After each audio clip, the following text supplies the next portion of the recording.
Congress continues to investigate what the White House knew and when they knew it.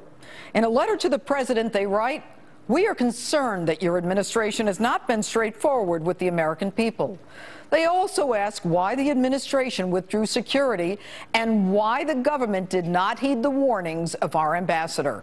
Joining me now, Florida Congressman John Mica, senior member on the House Oversight and Government Reform Committee from Austin, Texas. Oklahoma Congressman James Lankford, also on the Oversight Committee from Oklahoma City, and California Congressman Devin Nunes, member of the Permanent Select Committee on Intelligence.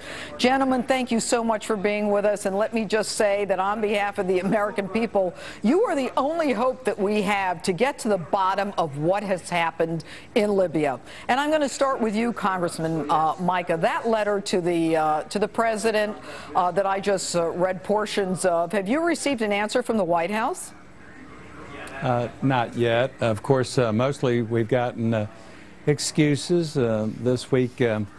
I'm not sure if Hillary Clinton voluntarily threw herself under the bus or was thrown under the bus to try to cushion the blow on the president. The president, you know, is supposed to have the buck stop at his desk, and unfortunately, a number of people from the State Department have been falling on the sword this week. Well, but Congressman, when you say they're falling on the sword, I haven't seen anybody lose their job, lose their pension. I haven't seen an investigation. I mean, what does that mean? It's words. It's just like the words that it was a peaceful protest that got out of hand. And let me go to you, Congressman Lankford. I mean, you in particular were very upset about some of the stuff that you've heard. Tell us what your reaction is to a lot of this.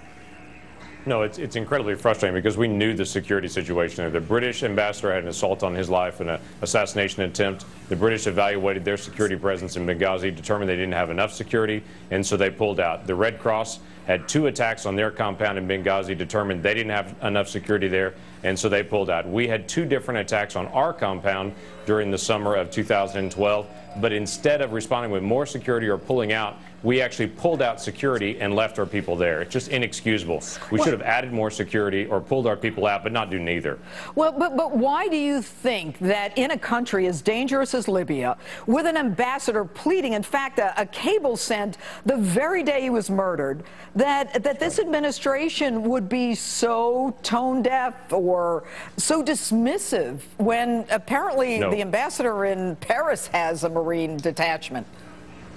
Right. We know the reason for that. Charlene Lamb and Patrick Kennedy, who we had in front of our hearing, gave us a clear term on that. In December of 2011, Patrick Kennedy determined they were going to normalize the situation there, regardless of what happened on the ground, regardless of who from the ground was saying, please don't pull our extra security out. They determined they were going to normalize, pull all DOD folks out, leave a few diplomatic security folks there, and obviously not near enough to be able to sustain a situation like what's happening in Benghazi.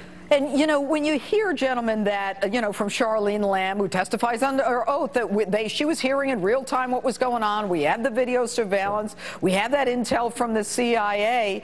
Congressman, I'll go to you, Congressman Nunes. I mean, what do you think should happen to these people?